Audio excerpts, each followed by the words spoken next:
வணக்கம். சுப்பிரமணியம் யோகாமணி சேனலுக்கு உங்களை அன்புடன் வரவேற்கிறேன்.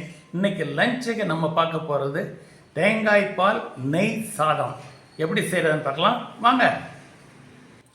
அனைவருக்கும் அன்பு வணக்கம். திருமதி சுப்பிரமணியம்.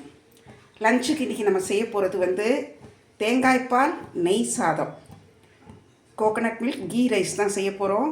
ஒரு 1 part குக்கிங்காக தான் செய்ய போகிறோம். அடுப்பில் ப்ரெஷர் பேன் வச்சு 1 டேபிள் ஸ்பூன் ரீஃபைண்ட் ஆயில் ஊற்றிருக்கிறேன்.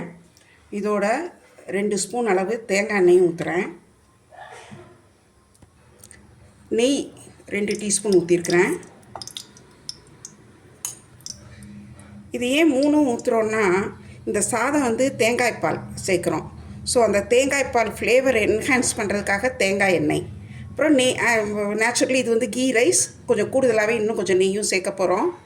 இந்த நெய், வெண்ணெய், தேங்காய் எண்ணெய்லாம் கொஞ்சம் உறைஞ்சிரும். அது நல்லா பிளெண்ட் ஆகணுங்கிறதுக்காகத்தான் அதோட கொஞ்சம் ரீஃபைண்ட் ஆயிலும் சேர்க்குறோம்.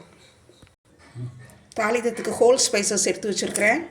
பிரிஞ்சி இலை, சுடுபட்டை, 2 ஏலக்காய், அன்னாசி பூ, மராத்தி மொக்கு, 3 கிராம்பு எடுத்து வச்சுருக்கிறேன்.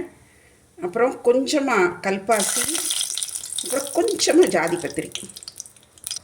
அடுத்தது 1 டேபிள் ஸ்பூன் அளவுக்கு வெங்காயம் பெருசாக நறுக்குனது, அதாவது நீளமாக நறுக்குனது, அதை வதக்கிடுறேன். 2 பச்சை மிளகாய் 2ஆக நறுக்கி வச்சுருக்கிறேன், அதையும் இதோட வதக்கிடலாம். இஞ்சி பூண்டு விழுது ஒரு 1 ஸ்பூன் அளவுக்கு போடுறேன். தேங்காய் பால் 1 கப் ரைஸ் எடுத்துருக்கிறதுனால 1.5 கப் தேங்காய் பால் எடுத்துருக்கிறேன். முதல் பால் 2வது பால் தனியாக எடுக்கலை, மொத்தமாக ஸ்க்வீஸ் பண்ணி எடுத்து வச்சது. இப்போ அதையும் இந்த வதக்குனதில் சேர்த்துறேன்.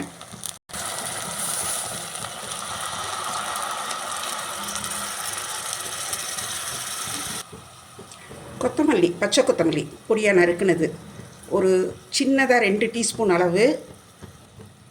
புதினா 3/4 டீஸ்பூன் அளவு சின்னதாக நறுக்குனது. இதுக்கு தேவையான உப்பு சேர்த்துடலாம். வெண்ணெய் ஒரு 1.5 டீஸ்பூன் அளவு எடுத்து வச்சுருக்கிறேன், அதையும் இதில் சேர்த்துட்டேன். பாஸ்மதி ரைஸ் 1 கப் எடுத்து நல்லா 3 தடவை களைஞ்சிட்டு ஒரு 15 மினிட்ஸ் சோக் பண்ணி வச்சுருந்தேன், அதையும் இதில் சேர்த்துறேன். இது எல்லாத்தையும் நல்லா கலந்து விடலாம். வீடியோ பார்த்துட்ருக்கிறவங்க நம்ம யோகாமணி சேனலுக்கு இது வரைக்கும் சப்ஸ்கிரைப் பண்ணலைன்னா சப்ஸ்கிரைப் பண்ணிக்கோங்க. எங்கள் வீடியோஸ் எல்லாம் பாருங்கள், லைக் பண்ணுங்கள், ஷேர் பண்ணுங்கள். எல்லாம் சேர்ந்து ஒரு கொதி வந்துடுச்சு. வறுத்த முந்திரி பருப்பு ஒரு 2 டீஸ்பூன் சேர்க்குறேன். இப்போ இது மூடி வெயிட் போட்டு மீடியம் ஃப்ளேமில் ஒரு 2 சவுண்டு வரட்டும். குக்கரை ஆஃப் பண்ணி ப்ரெஷர் நல்லா ரிலீஸ் ஆகிடுச்சு. ஓப்பன் பண்ணி பார்க்கலாம். வாசனை குக்கர் திறக்கிறதுக்கு முன்னாடியே கமன்னு இருக்குது. அவ்வளோ நல்லா ஃப்ளேவர்ஃபுல்லாக இருக்குது. நல்லா கிளறி விட்டு, சாதம் அரிசி உடையாமல் கிளறி விட்டு இப்போ எடுத்து பரிமாறிடலாம். நல்லா உதிரியாக இருக்குது. இன்னும் ஒரு 2 டீஸ்பூன் நெய் ஊற்றிடலாம். ஊற்றி கலந்து எடுத்து பரிமாறிடலாம். இப்போது செம்ம ஃப்ளேவர்ஃபுல்லாக இருக்குங்க, நல்லா டேஸ்ட்டாகவும் இருக்குது. நீங்களும் செய்து பாருங்கள். இதுக்கு இன்றைக்கி தொட்டுக்கிறதுக்கு நான் சிப்ஸ் தான் வச்சுருக்கிறேன். ரைத்தா கூட வச்சுக்கலாம், அல்லது கொஞ்சம் இதுவும் காரம் வேணும்னு நினச்சிங்கன்னா எல்லோ தால் அந்த மாதிரி வச்சு தொட்டு கூட சாப்பிட்லாம். ரொம்ப ஈஸியாக ப்ரிப்பேர் பண்ணிடலாம். ஒரு 1 part குக்கிங் தான் இது. செய்து பாருங்கள். சுவையான தேங்காய் பால் நெய் சாதம், coconut milk ghee rice ready ஆயிடுச்சு. நீங்களும் செய்து பார்த்துட்டு எப்படி இருந்துச்சுன்னு சொல்லுங்கள். இந்த வீடியோவை லைக் பண்ணுங்கள், ஷேர் பண்ணுங்கள். எங்கள் யோகாமணி சேனலுக்கு சப்ஸ்கிரைப் பண்ணுங்கள். நன்றி, வணக்கம்.